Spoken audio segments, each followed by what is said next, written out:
Assalamualaikum warahmatullahi wabarakatuh. Pertama sekali bersyukur kita kepada Allah Subhanahu wa taala kerana hari ini kita dipermudahkan urusan untuk bersama-sama berkumpul pada hari ini. Pertama sekali saya ingin nak bagi tahu yang program ini diadakan bersempena dengan penubuhan tahun ke-5 Presiden. Jadi dalam penubuhan yang tahun ke-5 ni kita nak buat sedikit pembaharuan, bukan pembaharuan tapi kita nak ajak lebih ramai orang. Kita nak cuba untuk buat program secara offline.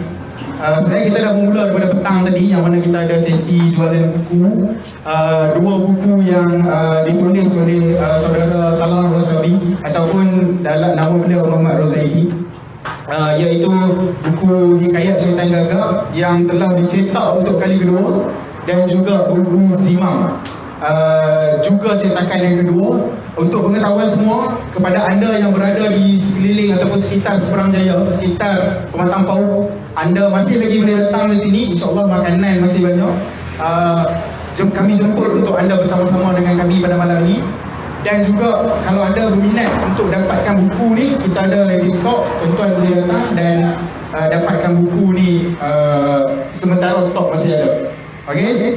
Baik, itu sedikit sebanyak background untuk program hari ini. Untuk program pada hari ini pula, untuk program yang sekarang pula adalah lanjutan daripada program berpetang tadi. Ini sebenarnya hasil daripada perbincangan antara kami di Oksigen. Kami terpanggil untuk, kami rasa untuk kita bincangkan, kita keluarkan sisi kritis imam-imam besar yang memberi impak yang cukup besar dalam dunia keislaman kita. Kita tahu individu ataupun sosok yang kita nak bincangkan ini adalah, kita pilih pada hari ini untuk yang pertama kali ini adalah Imam Bukhari. Okay? Kita tahu karya dia, karya yang menjadi karya yang utama dalam keilmuan hadis. Jadi kita rasa kita perlu bincang, sampai kita perlu bincang dan rungkaikan bagaimana sisi kritis ataupun mengambil manfaat sisi kritis Imam Bukhari itu, sehingga Imam Bukhari boleh mengeluarkan Sahih Bukhari dan karyanya diangkat menjadi karya utama dalam bidang hadis. Jadi saya ingat, saya tak mahu membuang masa. Sebelum kita panggil kita punya panelis pada hari ini, saya nak menjemput saudara Muhammad Rozaidi bin Muhammad Amin, pengasas Oksigen, untuk sedikit ucapan haluan sebelum kita teruskan dengan sesi pada hari ini. Silakan. Bismillahirrahmanirrahim. Assalamualaikum warahmatullahi wabarakatuh. Alhamdulillah, wassalatu wassalamu ala Rasulillah. Rabbi shrah li sadri wa yassir li amri wahlul 'uqdatam min lisani yafqahu qawli. Pertama sekali nak ucap terima kasih banyak kepada semua yang mai. Sama ada mai daripada Perak, mai daripada Penang ke, Pulau ke, ada event mai daripada Merbuk, Kedah dan sebagainya. Terima kasih banyak. Boleh pada mai. Alhamdulillah. Tapi kita tak fokus pada jumlah. Selagi mana berbincang tentang agama, selagi mana berbincang tentang imam besar dalam Islam itu sendiri, selagi mana bincang pasal ilmu, duduk bersembang-sembang tentang ilmu dan kita boleh bertukar pendapat sesama kita kami proceed buat aja. Macam mana yang kami tulis dekat belakang tu, analyze, scrutinize, criticize, benda tu yang kami nampak satu kepentingan, especially dalam umur sekarang lah, dan diri sendiri, mula-mula dengan diri sendiri. Kami nak cuba pandaikan diri kami sendiri dan kemudian sebarkan kepada orang ramai melalui buku. Baca buku, lepas tu kita fikir apa kandungan buku tu. Kemudian kalau ada tak kena ke, ataupun kita rasa macam kita berbeza pendapat dan sebagainya, kita berbeza dalam keadaan tak perlu nak gaduh, tak perlu nak marah-marah. Kita boleh berbeza. Mula dengan monolog lah, dengan buku tu, dengan penulis itu sendiri. Kemudian kita sambung perbincangan dengan orang ramai macam tu. Jadi saya nak ucap terima kasih banyak kepada semua yang mai. Jazakallah khair, jazakumullah khairan kepada semua. Mudah-mudahan benda ni Allah Ta'ala pandang ada manfaat di dunia sampai akhirat. Wallahu a'lam. Terima kasih banyak saudara Rozaidi, ataupun nama pena beliau, buku yang kalian boleh tengok di hadapan ni. talaqah wasabi. Terima kasih banyak-banyak untuk ucapan alu-alu tadi. Jadi sebelum saya menjemput panelis kita pada hari ini, izinkan saya untuk membacakan sedikit data beliau. Nama beliau adalah Luqman Hakim bin Abdul Alim. Lahir, asal dan menetap di Pulau Pinang. Beliau memperoleh ijazah bahasa Arab di kitab iaitu College Islam Teknologi Antarabangsa Pulau Pinang. Kemudian melanjutkan diploma dalam bidang syariah di college yang sama. Sebelum beliau melanjutkan pelajaran ke peringkat ijazah sarjana muda di OUM, Open University Malaysia Pulau Pinang. Dengan segala hormatnya saya jemput saudara Ustaz Luqman untuk bersama dengan kita pada hari ini. Silakan.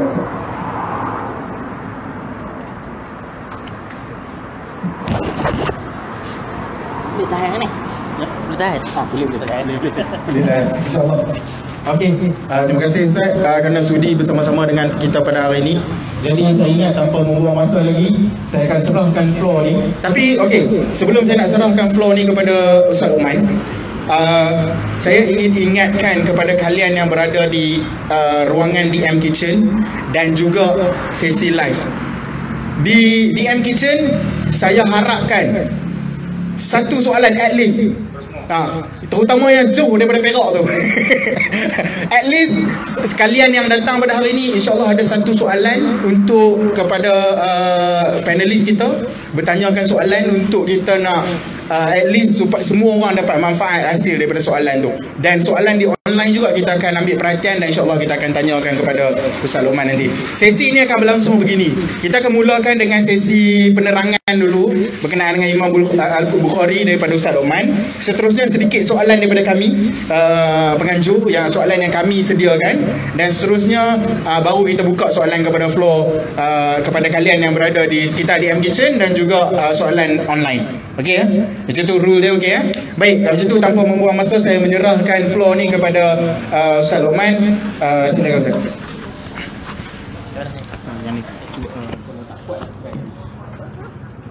Nak cuba dah. Dengar. Yang ni Ustaz buat ni.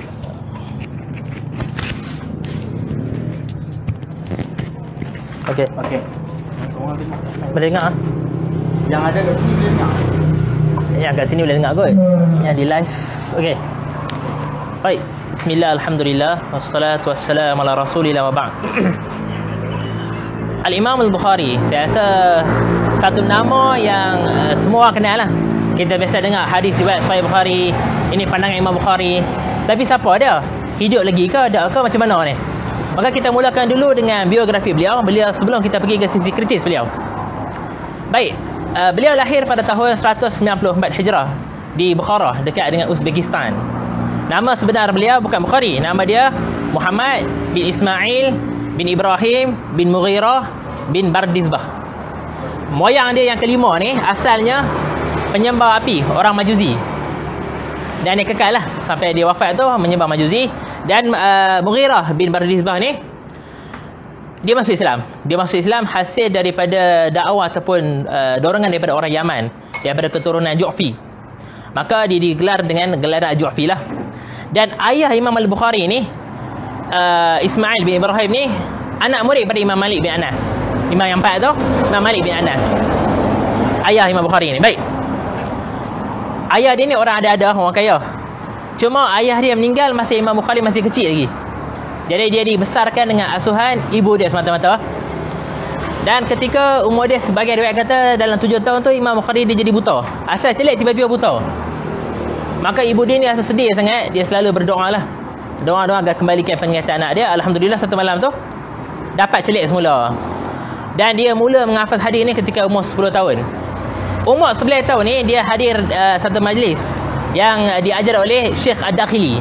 Dia ni ibarat satu tokoh besar lah dekat kawasan tu, Syekh Ad-Dakhili ni. Tengah duk bacakan sanad ni. Tahu sanad? Baik, matan tu teks hadis, apa yang diucapkan. Sanad ni siapa yang ucapkan. Contoh Imam Bukhari meninggal 200, lebih kurang sekitar 200 Hijrah. Maka dia dengan Rasulullah SAW meninggal 11 Hijrah. Ada tempoh masa yang panjang. Jadi catatan tu Rasulullah beritahu ke sahabat selepasnya, maka ini semua dipanggil sebagai sanad. Baik, dalam sanad Ad-Dakhili ni dia baca daripada Sufyan kepada Abu Zubair ambil daripada Ibrahim. Kata Al-Bukhari, lam yara Abu Zubair li Ibrahim. Abu Zubair ni dia tak jumpa dengan Ibrahim. Sanad yang betul, Sufyan ambil daripada Zubair bin Adi, ambil daripada Ibrahim. Dia ni Tok Syekh besar. Apa Tok Syekh ni buat? Dia tak buat copyright strike ke apa ke tak. Dia pergi, dia pergi lihat buku teks dia, dia tengok, oh ya aku salah, Bukhari betul. Ini sifat yang kita kena belajar. Sekali kita berat tu, bab kritis tu. Baik. Menjelang umur dia dalam 16 tahun, dia telah baca kitab-kitab karangan Ibn Mubarak. Ibn Mubarak meninggal 181 Hijrah. Dan juga kitab Imam Waqi' bin Jarrah ni guru Imam Syafi'i. Kemudian umur dia 18 tahun ni, dia dah tulis kitab yang berjudul Tarikh Al-Kabir. Kalau sekarang ni dalam cetakan ada lebih kurang 10 jilid lebih kurang. Ada yang lebih, ada yang kurang. Dalam tu ada sekitar 40,000 orang nama perawi hadis. Yang tadi kita sanad tu, lebih kurang 40,000 orang. Yang mana Imam Bukhari sebagian kata, dia kenal setiap perawi yang ditulis tu, dia macam seolah-olah dia daripada beranak sampai mati dia hidup sekali. Dia kenal betul baru dia tulis. Kalau sekadar dengar-dengar dah. Jadi dalam Tarikh Al-Kabir ni semua benda tu. Dan juga dia juga ada satu lagi kitab nama Al-Kunna wal Asma. Contoh kita dah panggil Imam Syafi'i, nama betul dia apa? Maka gelaran-gelaran ni satu kitab khas pula. Gelaran ni siapa dia? Gelaran ni siapa dia? Kemudian Imam Bukhari dia pergi belayar untuk nak menuntut hadis ni. Masa nak pergi belayar ni, dia jumpa dengan satu orang ni, duk sembang lah. Sembang-sembang Imam Bukhari terus bagi tahu kat dia, aku ni bawa 1,000 dinar dengan beg sekian-sekian warna. Okey, tak apa, ada sembang-sembang. Naik atas kapal tu, orang yang duk sembang tadi ni, dia khayal. Dia kata apa? Beg dia hilang, dalam beg tu ada 1,000 dinar. Imam Bukhari kata tu beg aku. Jumlah tu pun jumlah duit aku tu. Maka yang lelaki tadi ni minta nakhoda kapal ni cari kat semua orang. Cari, tak jumpa duit tu. Bila dah tak jumpa duit tu, bila turun di pelabuhan ni, hak lelaki tadi ni dia nak perkenal Imam Bukhari, dia pergi tanya pula, duit hang tadi pergi mana? Kata Imam Bukhari, aku buang duit tu. Dia kata, pasti bang buang duit tu banyak. Kata Imam Bukhari, ya jahil, orang jahil, inni afidu hayati kullaha yajma'u hadisi Rasulillah. Aku telah habiskan semua hidup aku ni untuk kumpul hadis Nabi. Maka pasal 1,000 dinar hang tu akan tercelar nama aku. Jadi aku tak mau, nak jaga nama baik ni, buang. Dan pula kalau perawi hadis ni tadi kita sanad tu, kalau ada mana-mana perawi yang pernah dituduh sebagai menipu, kalau Imam Bukhari kata aku tak ambil duit tu, kemungkinan dalam kapal tu dia panggil tuduh Imam Bukhari ni pernah menipu. Dia curi, dia tipu. Jadi nak jaga nama baik ni, dia buang duit tu. Hasil dia belajar ni, bila dia tiba di Baghdad, nampak hasil dia ni. Bila tiba di Baghdad ni, yang sambut dia ni diriwayatkan hampir 2 marhalah orang. Lebih kurang 90 km orang datang nak sambut dia, punya ramai. Maka dalam ramai-ramai nak sambut ni, ada lebih kurang dalam 10 orang ni berpakat untuk nak test dia. Maka 10 orang ni ambil seorang 10 hadis yang diterbalikkan sanad, tunggang terbalik bagi sanad tu. Maka seorang-seorang bertanya dekat Imam Bukhari tu, hadis sekian hang tahu tak? Tak tahu. Habis 10, mai pula 10 yang kedua, tanya, tahu dah hari ni tak tahu? Mai 10 yang ketiga pula tak tahu, sampai habis. Maka dekat-dekat nak habis ni, ada satu orang tua dalam ramai-ramai tu, dia kata, ariftu hadha rajul fahual qatan. Laki-laki ni dia tahu maksud orang ramai tu, dan dia ni satu budak yang pandai ni. Lepas habis ke 10 orang 100 hadis tu, baru Imam Bukhari hurai pula. Hadis pertama yang hang baca, sanad pertama hang tu, hang baca sekian sanad. Yang betulnya bukan macam tu, tapi macam ni. Sanad kedua hang baca sekian. Sanad ketiga dia boleh ingat yang dia baca yang salah, dia betulkan pula seorang demi seorang sampai 100 sanad. Maka disambutlah dia dengan hebat dekat Bukhara, dekat Baghdad tu. Lepas habis daripada Baghdad tu pula, ada panjang cerita dah, sekejap kita sambung bagaimana dia ke Nasaibur semula keluar pada Baghdad apa semua. Cuma bila dia ni hebat sangat ni, dia ni jadi rebutan pada mazhab yang ada. Imam Hanafi, orang kata dia ni mazhab Hanafi. Imam Syafi'i kata dia ni mazhab Syafi'i. Antaranya As-Subki, Tajuddin As-Subki kata dia ni orang Syafi'i. Kata Ibn Qayyim, antaranya dia ni orang Hanbali. Kata orang Maliki, dia ni Maliki. Jadi Imam Bukhari ni mazhab apa betul-betul ni? Nak tahu mazhab dia, kena baca kitab dia. Kitab dia yang paling agung, kitab yang orang sebut sebagai Sahih Al-Bukhari ya. Ni kitab dia saja bawa main ni, bagi tengok contoh dia. So ni kitab Sahih Bukhari, ada lebih kurang dalam ni 7,000 hadis. 2,000 hadis kalau yang tak berulang, kalau campur yang berulang dalam 7,000 hadis. Kalau campur dengan mu'allaq ada lebih kurang 9,000. Mu'allaq ni hadis yang tanpa sanad. Dia tulis. Baik. Bila kita baca Sahih Bukhari ni, kita akan nampak dia ni bukan mazhab mana-mana. Contoh, kalau kata dia mazhab Maliki, Imam Malik meninggal pada tahun 179 Hijrah, dianggap istinja. Istinja ni lepas kita buang air, kita nak bersihkan diri ni, pakai air makruh dia kata. Dia kata kena pakai benda kesat, batu atau sebagainya. Mungkin juga sebab zaman dia tak ada pipe dan sebagainya. Kalau dia hidup pada hari ni, mungkin dia tukar fatwa lah. Imam Bukhari dia letak satu bab, istinja kena guna air. Indirectly dia bantah pandangan Imam Malik. Selain daripada tu, dia juga bantah pandangan Imam Malik bab ketika rukuk baca doa. Imam Malik agak benda tu makruh. Imam Bukhari kata tak, benda tu tak makruh. Dia bantah. Baik, kalau kata dia mazhab Hanafi, Imam Hanafi masa nak rukuk Allahu Akbar sami Allahu liman hamidah, angkat tangan ni dia kata makruh. Sebagai riwayat kata batal solat. Imam Bukhari buat main bab dia tu, kata tak, mesti kena angkat tangan. Dia bantah indirectly. Kalau kata mazhab Syafi'i kita bawa banyak sikit. Sebab ramai kata di mazhab Syafi'i ni, jadi kita bawa banyak sikit. Pertama sekali, kalau mazhab Syafi'i ni, anjing ni najis mukhalatah, najis berat. Imam Bukhari buat main bab solat. Okey, bab Imam Bukhari ni sebelum tu. Bab Imam Bukhari ni ada 3 jenis. Satu disebut bab zahiriyah, jelas lah.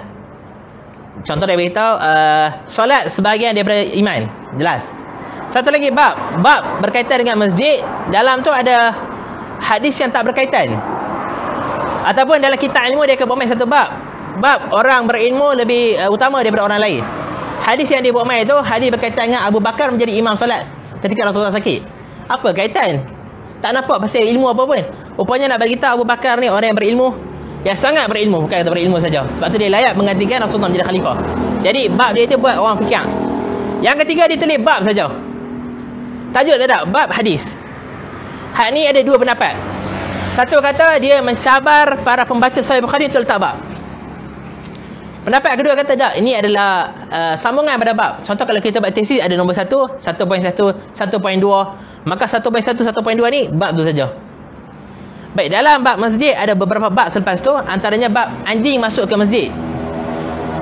Dalam bab ni dia membantah mazhab Syafi'i yang kata air liur anjing ni najis. Pertama. Kedua, dalam mazhab Syafi'i kalau tayamum, kita akan tepuk tanah, muka, tangan sampai ke siku. Imam Bukhari letak bab tayammum li wajhi wa li kaffaihi. Bab bertayamum pada wajah dan pergelangan tangan saja. Dia bantah indirectly mazhab Syafi'i. Kemudian ada lagi bab beberapa bab lagi, antaranya dalam catatan saya.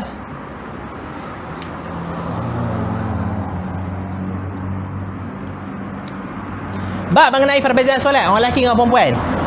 Kalau mazhab Syafi'i ada beza solat orang lelaki dengan solat orang perempuan. Imam Bukhari dia bermain bab tata cara duduk ketika tahiyat akhir. Kemudian dia bermain satu asar daripada Ummu Darda. Ummu Darda As-Sughra. Yang ni tabi'in, bukan Ummu Darda as-sahabi tu. Ummu Darda kata aku duduk sama macam orang lelaki duduk. Maka dia kata tak ada beza solat lelaki dan solat perempuan. Jadi dalam banyak bab Imam Bukhari berbeza dengan mazhab Syafi'i ya. Jadi jangan claim dia kata mazhab Syafi'i. Imam Bukhari juga selain berbeza dengan 4 mazhab 1, 2, 3, 4 ni. Tadi tu kalau dia beza dengan mazhab Syafi'i, dia mungkin sama dengan mazhab Ahmad. Beza dengan mazhab Ahmad mungkin sama dengan mazhab Hanafi. Dalam satu bab ni dia beza dengan 4 bab mazhab sekaligus. Siapa tahu agak siapa? Dalam bab apa? Bab mengenai orang haid ataupun orang berjunub baca Quran. Sepakat 4 mazhab kata haram. Imam Bukhari kata orang haid atau orang junub boleh baca Quran. Dia beza dengan 4 mazhab. Jadi jangan nak berebut kata dia mazhab kita. Baik. Kemudian dekat Baghdad ni dia kena fitnah lah. Fitnah mengenai khalqul Quran. Quran ni makhluk ke kalam Allah? Bila kena fitnah ni maka dia dihalau daripada Baghdad. Bila halau pada Baghdad, dia di pulau. Daripada anak moyang ramai tadi mai tu. Kemudian anak moyang yang ada ni lebih kurang dalam 2-3 orang. Antaranya Imam Tirmizi, Imam Muslim. Dengan seorang lagi. Kemudian dia pun asal tak seronok, dia pulang dekat Nasaibur, tempat kelahiran dia balik. Balik ke sana pun disambut dengan riang lagi. Bila duk sambut, duk mengajar elok, tiba-tiba khalifah kat sana pula minta Imam Bukhari pergi mengajak anak dia dekat istana.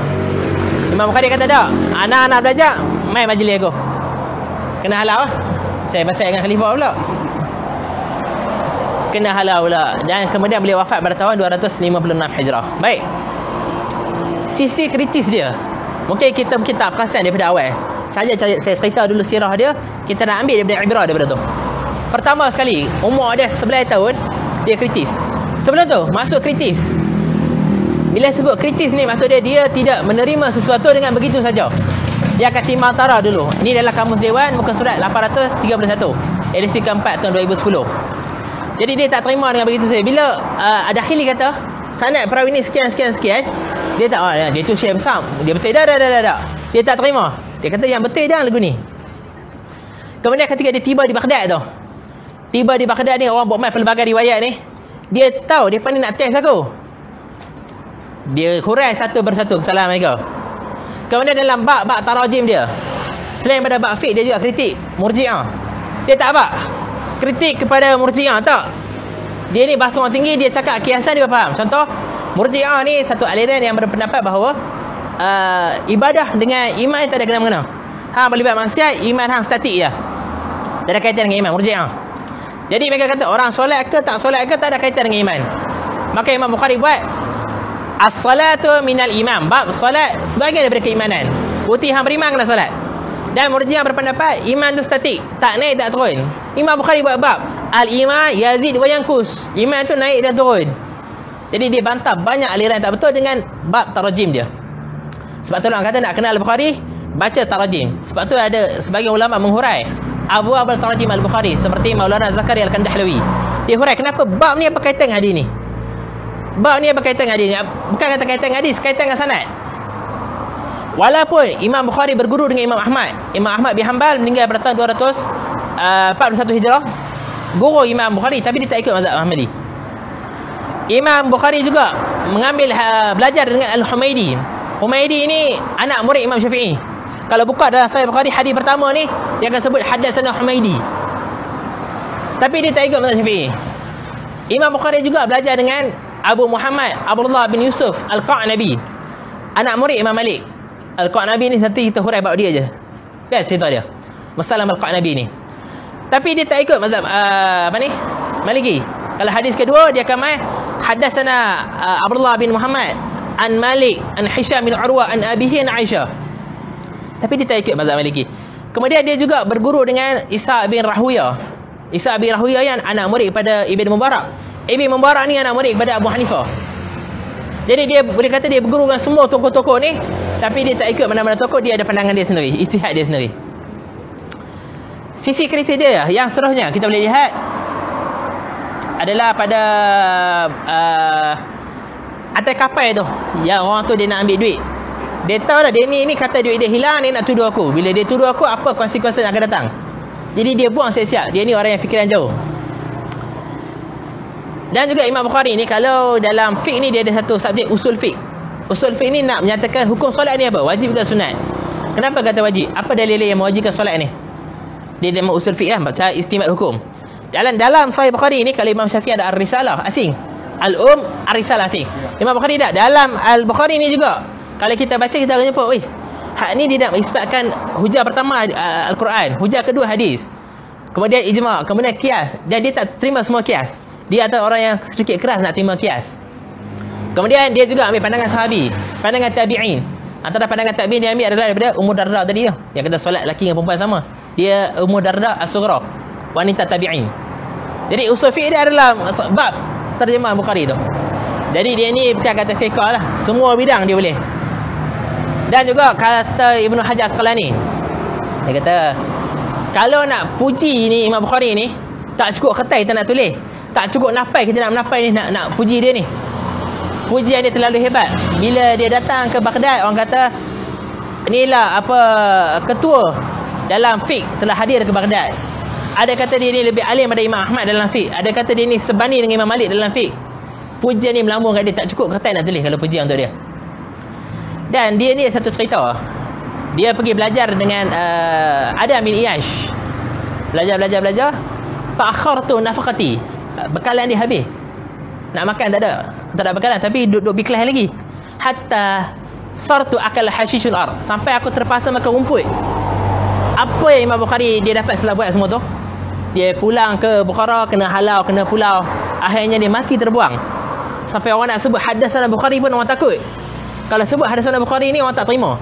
Contoh kita kata aku mengaji dengan ustaz sekian-sekian. Ustaz sekian-sekian tak apa betul hang sama macam dia. Takut. Jadi lega tu orang tak berani ambil riwayat daripada dia. Pengorbanan dia tu.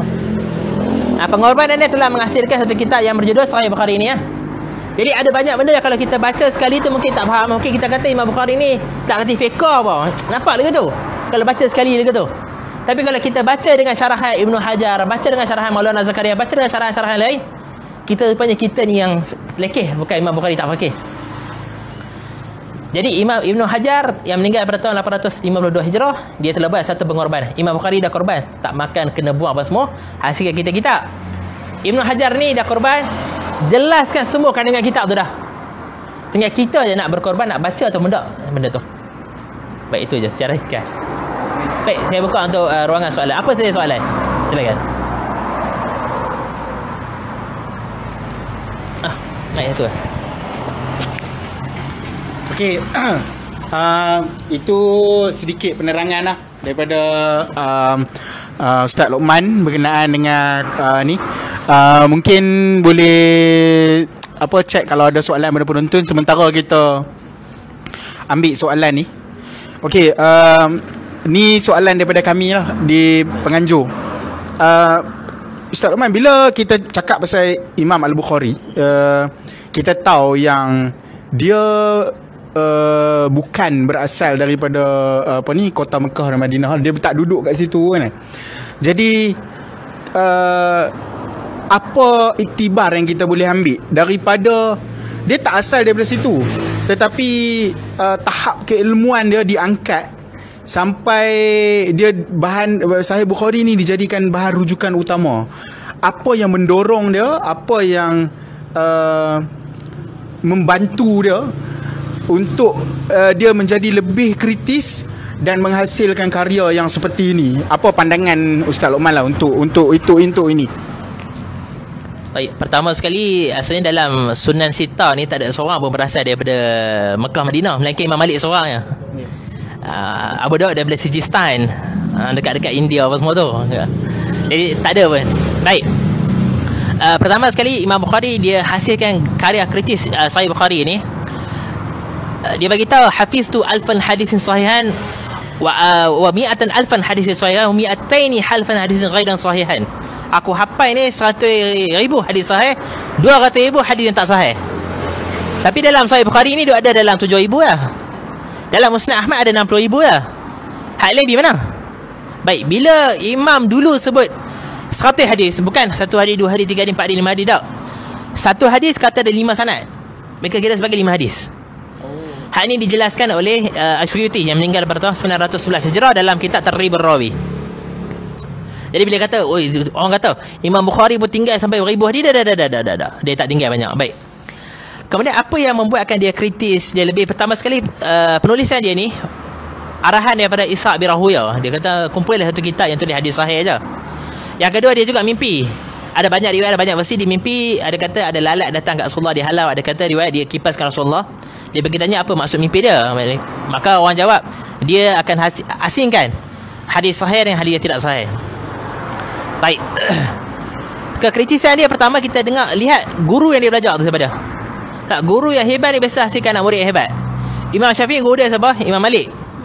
Imam Malik guru dia siapa? Nafi'. Nafi' ni anak murid pada Ibnu Umar. Ibnu Umar anak murid Rasulullah. Jadi mereka, walaupun anak murid Rasulullah dia belajar ni, Imam Syafi'i tak ikut Imam Malik. Hal tu kena belajar. Masing-masing ada akal yang sendiri. Bukan jangan taklid pada mazhab. Kadang-kadang kita tak tahu apa yang kita ikut tu. Jangan jadi lagi tu. Baik. Selain daripada tu juga, bahas guru yang dia baca, rehlah dia pergi cari ilmu. Dan banyak, dia pelbagai guru-guru daripada pelbagai mazhab. Itu yang buatkan dia kritis. Baik. Baik, terima kasih Ustaz Luqman. Soalan yang kedua, apabila Ustaz Luqman kata tadi yang saya buka balik, banyak mazhab yang berebut dia, kan? Tapi bila mazhab yang berebut ni sebenarnya akhirnya bercanggah kan, bercanggah dengan fatwa yang Imam Bukhari bawa. Jadi saya nak kaitkan dengan polemik yang mengatakan Imam Bukhari ni tak faqih. Soalan dia, macam mana polemik ni boleh bermula? Adakah sebab ketaksuban kepada dia tak ikut mazhab aku, jadi aku kata dia tak faqih terus ya? Atau apa nasihat yang Ustaz Luqman boleh sampaikan kepada orang-orang yang mengeluarkan kenyataan begini disebabkan mungkin satu dua kenyataan Imam Bukhari tak bercanggah dengan apa yang dia faham. Baik, ada dua orang kot saya rasa. Seorang Tuan Guru, seorang lagi Maulana yang kedua-dua ni memperendahkan Imam Bukhari. Dan saya tak tahu mereka ni pernah baca Fathul Bari atau tak. Lepas ni kalau nak bagi tahu dia kena check dulu. Fathul Bari ada kat Umar tak? Tahu tak Fathul Bari tu apa dia? Bukan Ustaz Fathul Bari dia tu. Kitab Fathul Bari tu tahu tak apa dia? Soal dulu. Dia kata tahu, okey biasa baca tak? Tak biasa baca? Tak biasa baca, pergi baca dulu. Sebab kalau tak baca ni kita tak nampak Imam Bukhari punya gah tu. Baik. Yang kata tak faqih ni saya rasa dia berasal daripada orang yang mazhab Hanafi. Dan statement dikeluarkan bahawa yang kisah susu kambing tu, kalau kita dua ni minum pada susu kambing yang sama, kita ni jadi anak susuan tak? Imam Bukhari kata ya, dia kata. Takkan Imam Bukhari sefaqih tu boleh fikir lagu tu? Bahkan dalam bab Sahih Bukhari ni ada kitab penyusuan. Dalam tu dia hurai panjang macam-macam Fathul Bari tu akan hurai. Baik. Kisah ni diriwayatkan sekitar oleh ulama Hanafi sekitar pada tahun 400 Hijrah. Imam Bukhari meninggal 256. Ada beza lebih kurang dalam 100 lebih tahun 200 tahun. Jadi dia tak jumpa Imam Bukhari, kok mana dia boleh ambil riwayat tu? Mana sanad dia? Tak ada. Jadi kisah ni tak betul lah. Dan tak ada pula anak murid dia hak lain riwayat kisah ni, pelik betul. Bahkan Imam Muslim kata, aku nak cium dahi kau, aku nak cium kaki kau, Imam Bukhari, sebab aku tak bisa jumpa orang lagi alim pada kau. Jadi benda ni memang langsung tak masuk akal dan tak betul. Kisah ni yang kata Imam Bukhari, kisah riwayat tu. Orang yang kata dia tak faqih ni kemungkinan dia tak biasa mengaji Sahih Bukhari betul-betul. Mungkin dia baca lah. Baca Sahih Bukhari hadis pertama sampai hadis yang terakhir, ambil sanad. Aku dah mengaji Sahih Bukhari dah. Selesai. Dah. Sahih Bukhari bukan baca macam Fadilah Amal, tak, berbeza. Sahih Bukhari ada metod nak baca dia. Kami mengaji dulu bab Bada'ul Wahyi dengan hadis pertama, Haddatsana Humaidi tu. Kenapa dia buat main Humaidi sedangkan hadis Innama A'malu Binniyat tu ada sanad lain yang lagi kuat, tapi kenapa buat main Humaidi tu? Nak kaitkan bab Bada'ul Wahyi dengan Al-Humaidi tu saja satu kuliah 2 jam. Habis tu bab tu dengan hadis tu. Patutnya hadis permulaan wahyu tu kena cerita bagaimana wahyu bermula. Tak, dia cerita berkaitan dengan iman. Amal itu Innama A'malu Binniyat wa innamal likulli imri'in ma nawa tu. Setiap amal bergantung dengan niat. Apa kaitan dia tu? Maka kaitan dia kata, kalau kita lihat sirah Nabi tu, Rasulullah bukan terima wahyu terus. Rasulullah ada hati yang gundah-gulana bila dia lihat masyarakat Arab dengan perangai lagi tu. Dia rasa ada niat nak mengubah mereka, nak Islamkan mereka. Jadi kerana niat dia yang murni itulah datangnya wahyu. Dia hurai jauh kot tu. Weh, kita baca ni, Bukhari boleh fikir lagu tu lah. Dia ni bukan manusia. Kita akan nampak lagu tu. Baik. Kemudian hadis yang sama dia ulang banyak kali. Apa dia ulang banyak kali? Boring kan? Tak.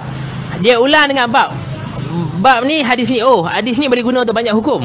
Tu dia ulang satu hadis boleh pakai untuk banyak hukum. Tu dia ulang pengulangan Bukhari tu.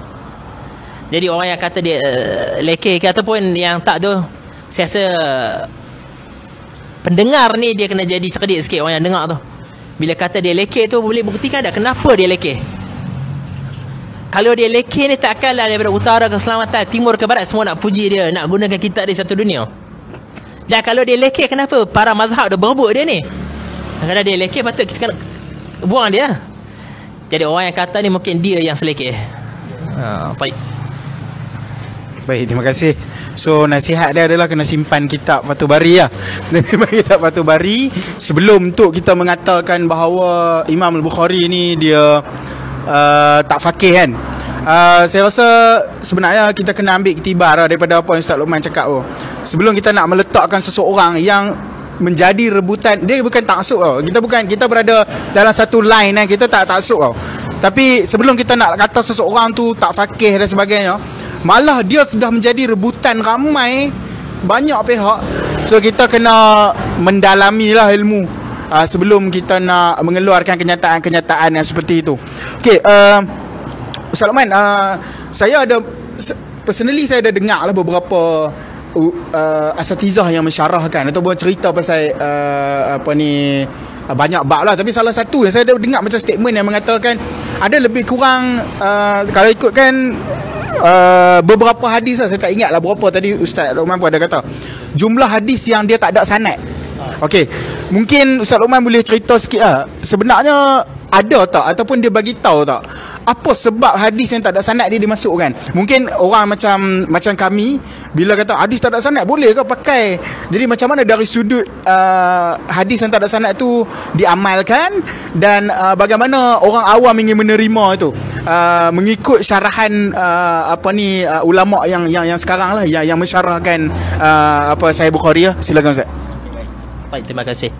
Baik, dalam Sahih Bukhari ada beberapa hadis yang tanpa sanad atau disebut sebagai muallaqat. Muallaqat ni tergantung lah.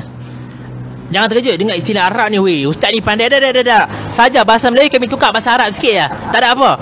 Hadis tergantung. Tergantung sebab tak ada sanad tu lah. Bahasa Arab bagi ringkas sikit muallaqat dia sebut. Jadi kita semua lebih kurang je. Baik. Ada beberapa hadis yang muallaqat ni dalam Sahih Bukhari. Tujuan dia letak ni ada beberapa sebab. Antara sebab nak isyarat kata hadis tu tak sahih di sisi dia. Contoh hadis ad-dinu an-nasiha qulna liman qala lillahi. Hadis ni riwayat Imam Muslim. Imam Bukhari dia riwayatkan hadis ni tanpa sanad. Bab ad-dinu nasiha, dia buat tajuk bab terus. Tak buat main sanad. Maka sebahagian kata ini mengisyaratkan bahawa hadis ni dhaif di sisi Bukhari. Antara sebabnya ada seorang perawi dalam sanad tu yang bernama Suhail bin Abi Salih kalau tak salah saya. Dan Imam Bukhari tak terima riwayat dia. Melainkan sekali ya. Itu pun dia terima dengan sanad kedua. Ada dua sanad sekali. Maka sebab tu, sebab pertama.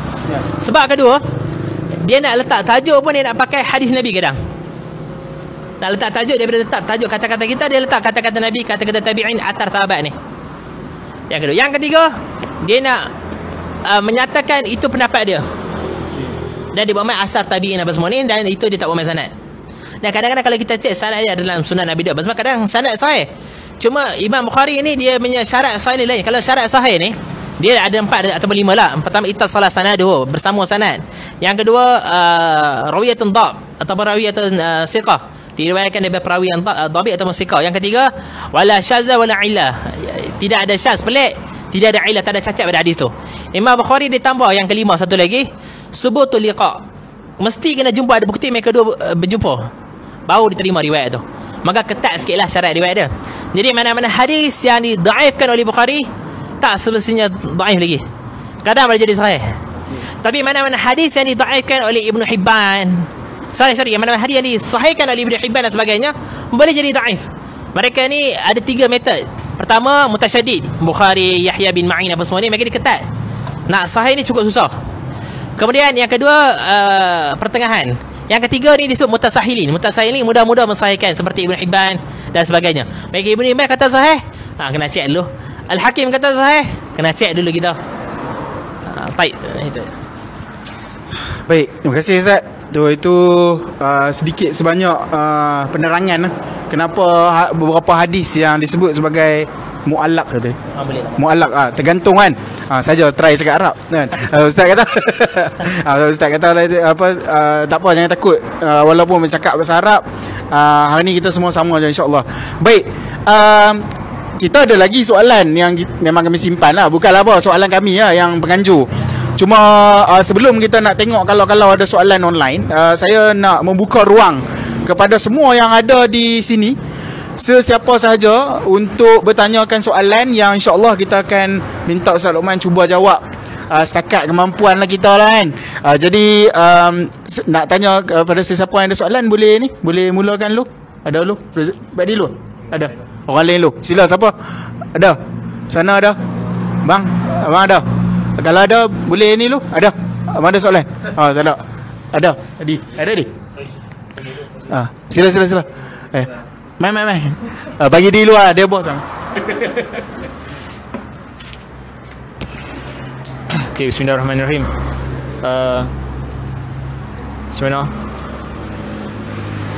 tujuan kita buat program tentang Imam Bukhari, dan insya-Allah akan sambung tentang beberapa imam yang lain, adalah kita nak belajar daripada cara mereka kritik ataupun cara mereka menggunakan akal mereka kan, kira dalam mempertikaikan ilmu dan sebagainya lah. Okey.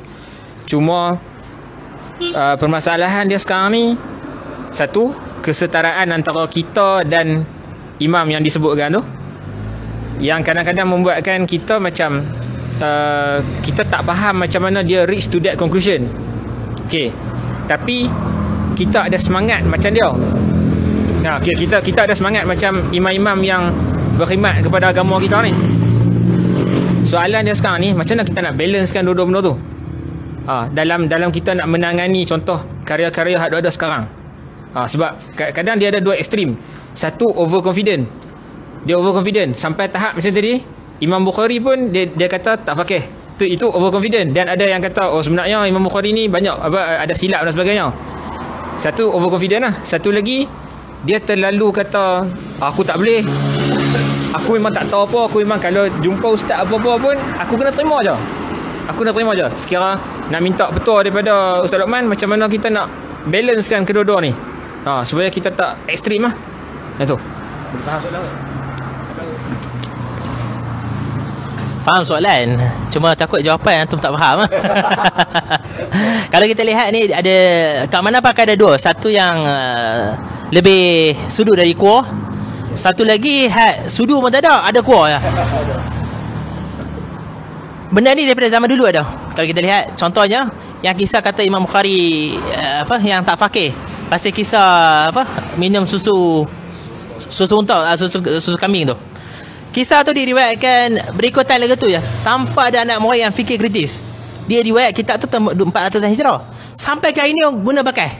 Tok guru tu kata jadi jam lah.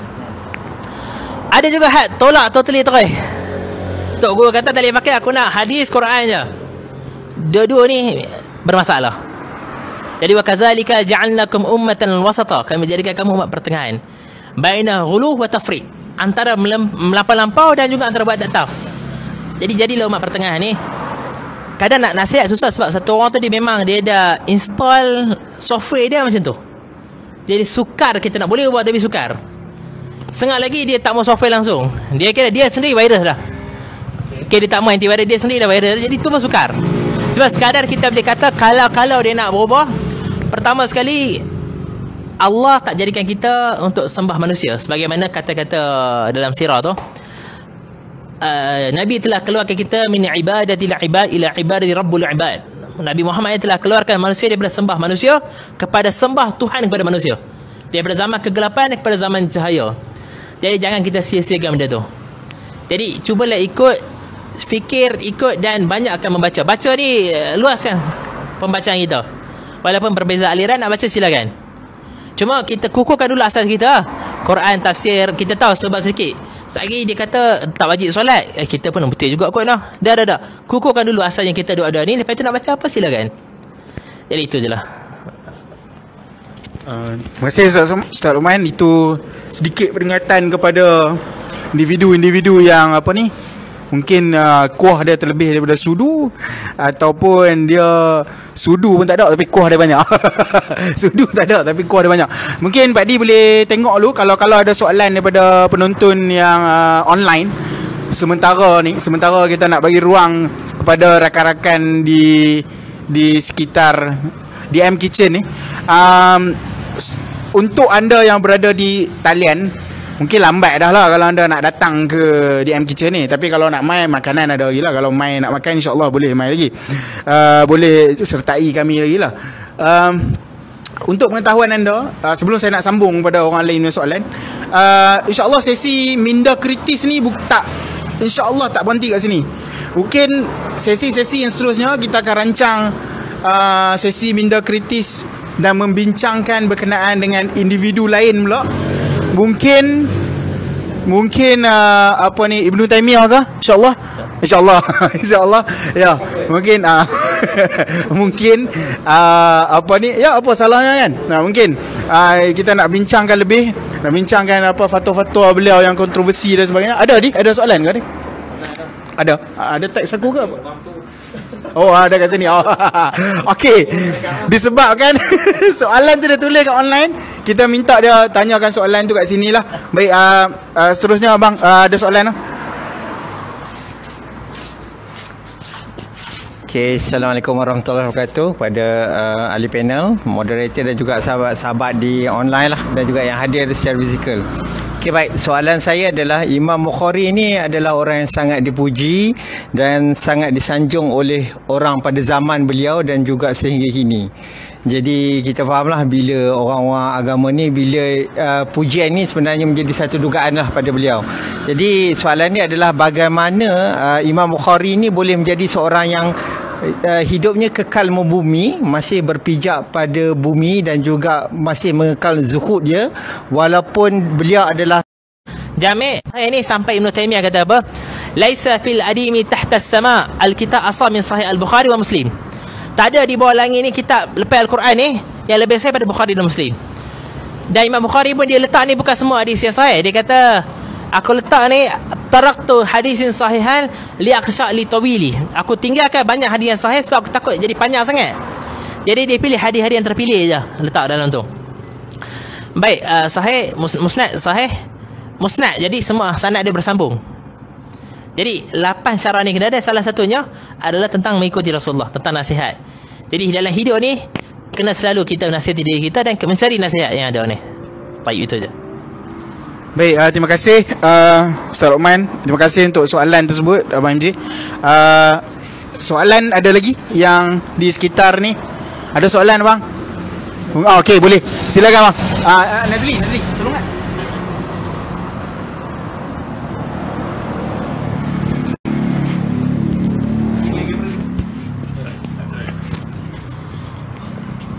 Saya biasa dengar lah ada orang bukan Islam, dia baca Sahih Bukhari, dia baca direct buku Sahih Bukhari dan dia tertarik dengan Islam. Jadi kalau kata orang Islam, orang awam ni, boleh tak dia baca direct tanpa berguru, dia baca terus hadis-hadis dalam Sahih Bukhari? Kalau boleh, apa metod dia, apa kaedah yang perlu dia guna lah. Itu sekian.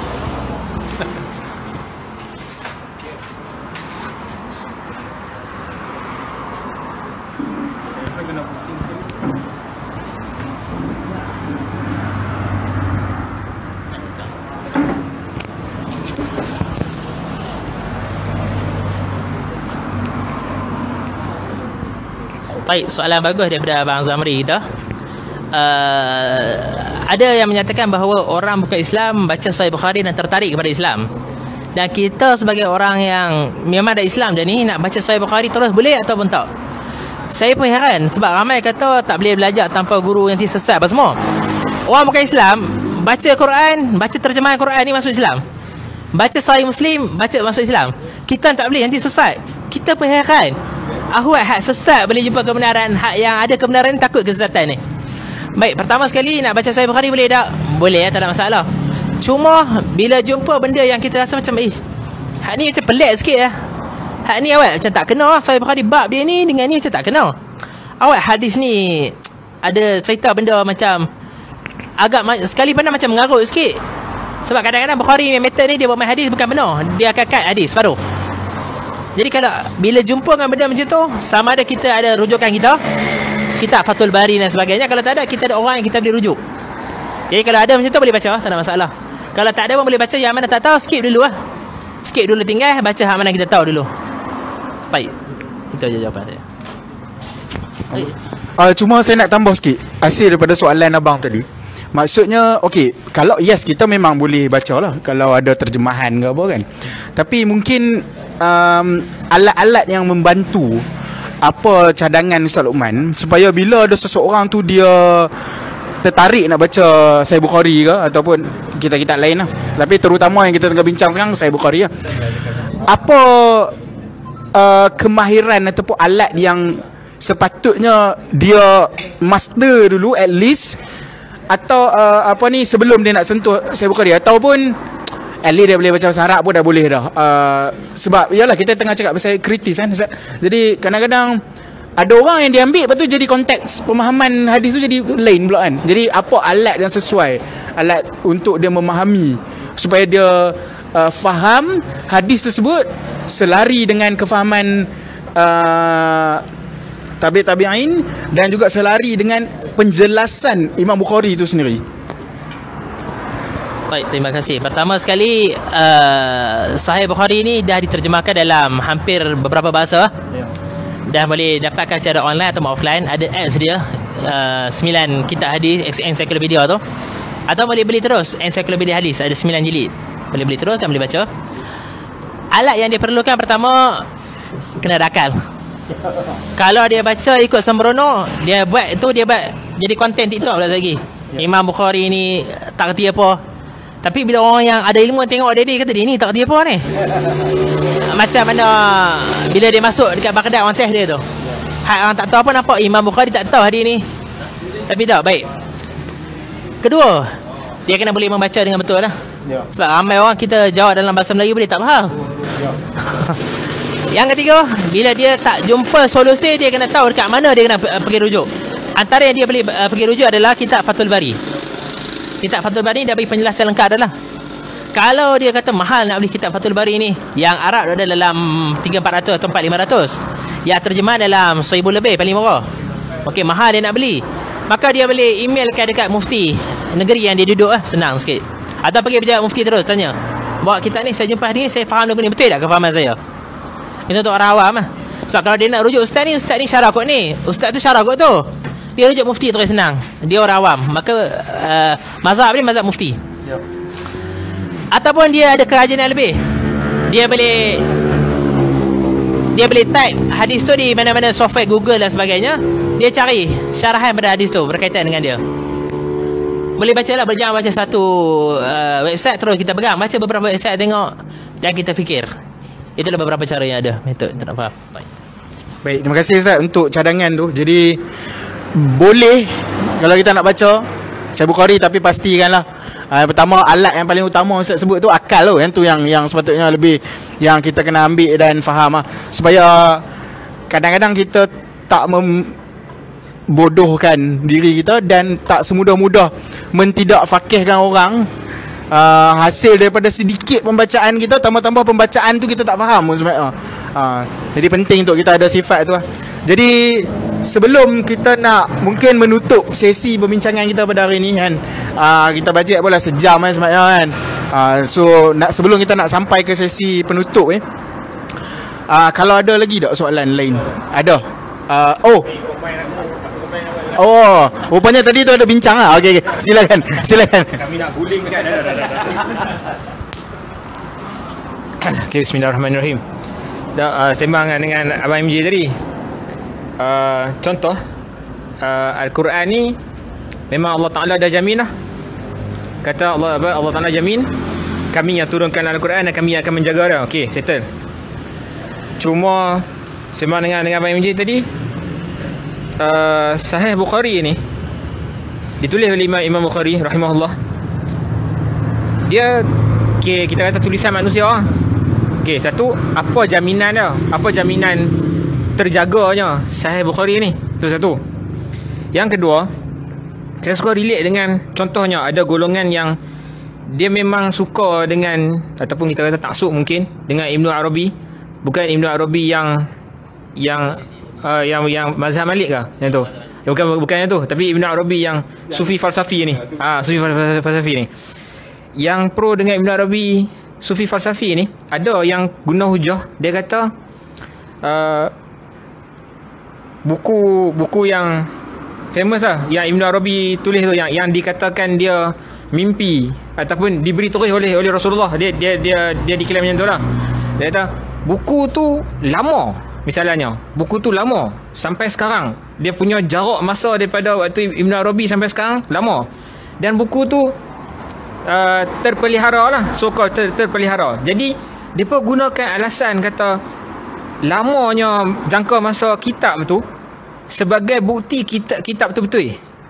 Jadi duk nampak macam ada persamaan, sebab Sahih Bukhari pun ditulis lama juga saya rasa.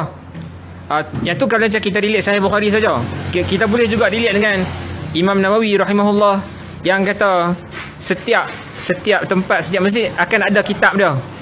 So macam soalan dia sekarang yang pertama tadi, apa jaminan dia tulisan manusia yang bernama yang kita kata Imam Bukhari ni terselamat? Tu satu. Dan yang kedua, adakah satu-satu karya tu bila dia boleh bertahan lama, itu tunjuk kata karya tu betul. Dan kita boleh ikut terus karya tu. Itu. Pak punya soalan cukup bagus. Kalau Quran ada jaminan daripada Allah Ta'ala sendiri bahawa dia diturunkan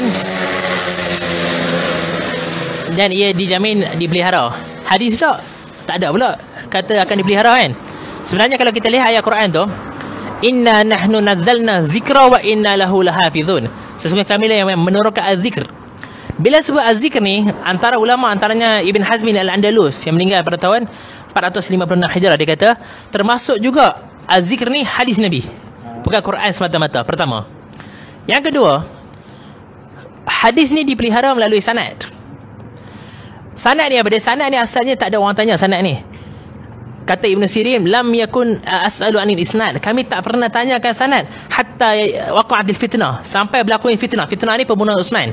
Bila Uthman kena bunuh ni, mereka akan bertanya bila orang riwayat hadis ni riwayat mana? Sebab zaman tu dah ada buat riwayat palsu dah. Kata siapa yang tak sokong Ali dia kafir, siapa yang tak sokong Muawiyah dia macam tu. Masing-masing gunakan jual nama Nabi. Sama juga ketika Ibnu Abbas. Ibnu Abbas kata, kalau zaman Nabi ni baca hadis, kami buka mata, kami pasang telinga dengar.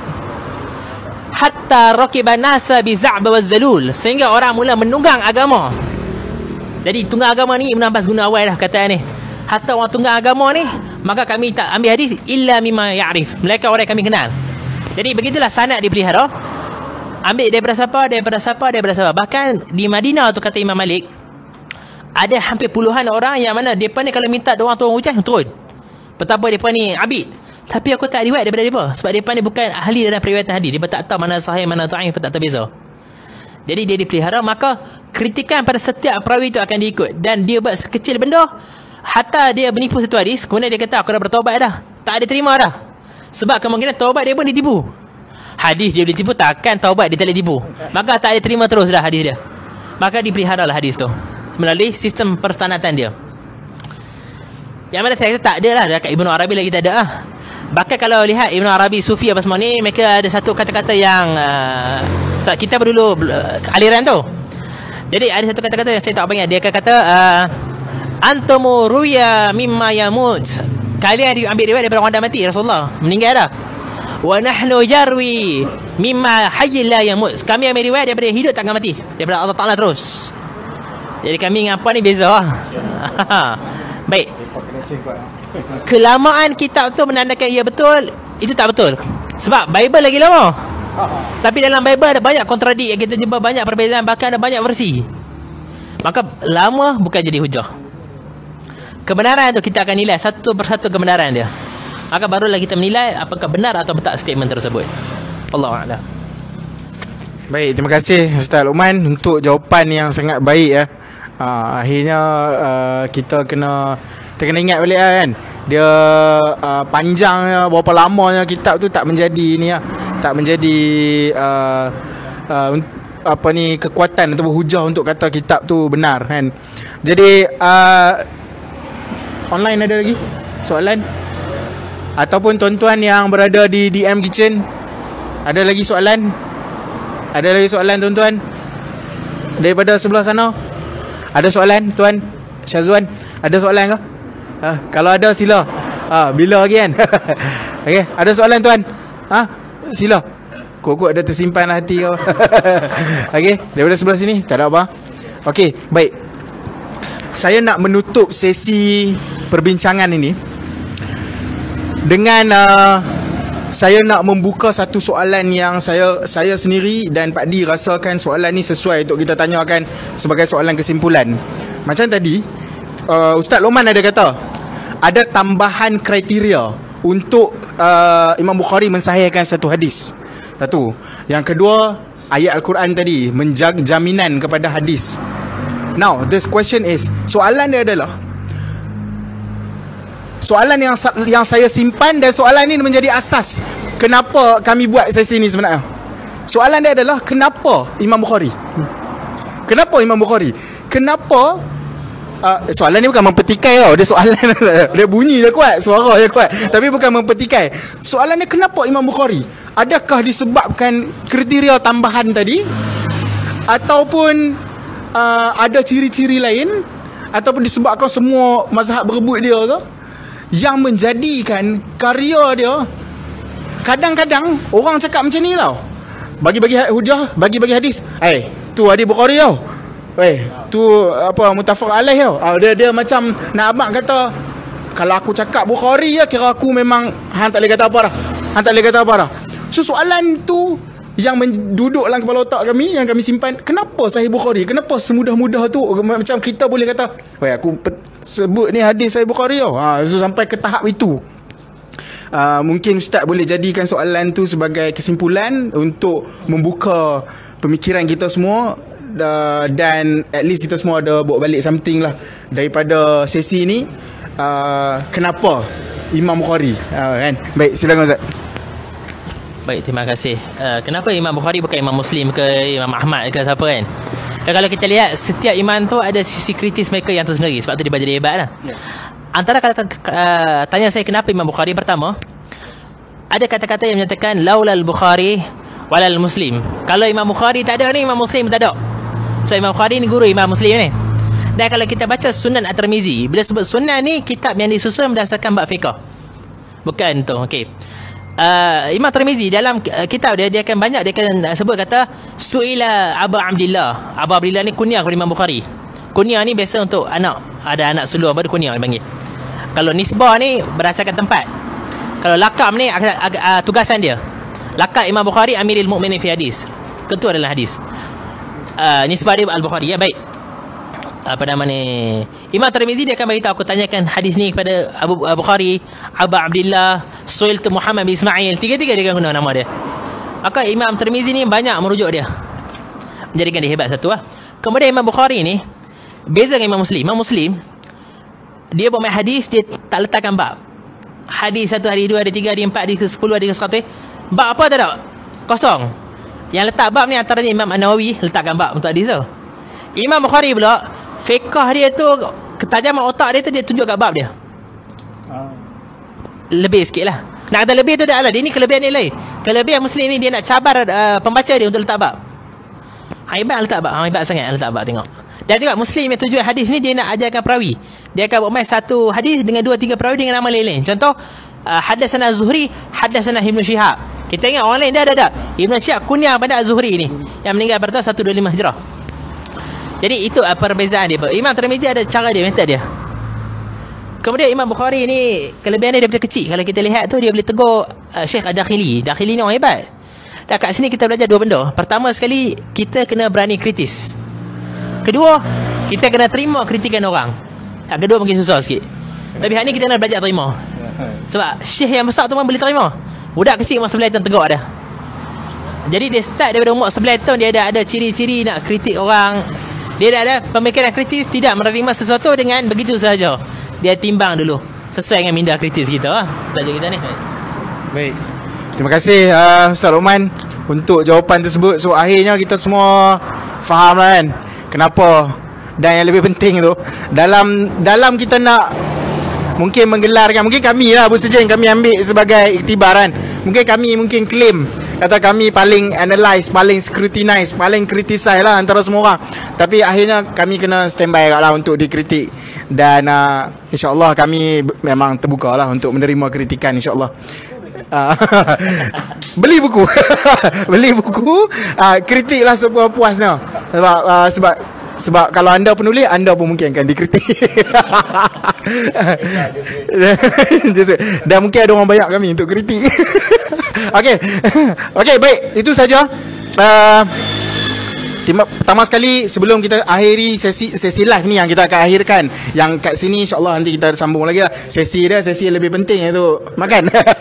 Okey, terima kasih banyak kepada anda yang sudi berada di sesi online, berada di DM Kitchen. Terima kasih banyak-banyak kerana sudi bersama dengan kami untuk sesi Minda Kritis 1.0, yang mana hari ini kita membincangkan berkenaan dengan Imam Bukhari, yang mana hari ini sedikit sebanyak kita faham daripada awal tadi. Ustaz buka bagi kefahaman sikit pada kita konsep sanad, konsep matan. Lepas tu Ustaz juga ada gariskan beberapa listkan beberapa kitab yang ditulis oleh Imam Al-Bukhari. Ustaz juga menjawab soalan-soalan daripada orang yang berada di DM Kitchen dan soalan online. Sedikit sebanyak hari ni kita bukan saja mai meluangkan masa suka-suka, at least balik boleh bagi tahu bini, hari ni abang belajar pasal Imam Bukhari yang boleh bagi tahu something lah. Dah awal abang hilang sejam pergi mana, tak handphone pun tak pegang. Bukan, abang fokus sebab moderator suruh tanya soalan, jadi abang kena tanya soalan. Jadi abang dengar sungguh-sungguh sebelum abang takut lagi abang tak ada soalan. Jadi terima kasih banyak kerana sudi bersama dengan kami. Kami mengharapkan supaya sesi-sesi sebegini lebih banyak, dan doakan supaya Bu Sejen dapat buat lebih banyak program sebegini, dan memberi ruang kepada orang-orang yang berada di sekitar Pematang Pauh. Bukan saja Pematang Pauh, seorang sahabat kita, Abang MJ yang datang daripada Ipoh semata-mata hari ni untuk bersama dengan kita. Dan kita harapkan lebih ramai orang yang akan mendapat manfaat hasil daripada apa yang kita bincangkan pada hari ini. Mungkin sesi minda kritis 2, 3 dan seterusnya, sampailah ke berapa pun kita tak tahu, tapi mungkin ada sesi-sesi lain lagi yang kita harapkan akan memberi manfaat kepada semua orang. Baik, saya rasa itu sahaja untuk sesi perbincangan pada hari ini. Jazakallahu khair Ustaz Luqman. Terima kasih banyak kerana sudi bersama dengan kita pada hari ini. Terima kasih banyak semua yang berada di DM Kitchen. Jangan balik lagi, yang dekat DM Kitchen. Yang dalam online boleh lah, boleh balik, kalau nak balik boleh off lah. Saya rasa itu saja daripada kami. Terima kasih banyak. Sekian, wabillahi taufiq wa hidayah. Wassalamualaikum warahmatullahi wabarakatuh. Bu Sejen, analyze, scrutinize, criticize.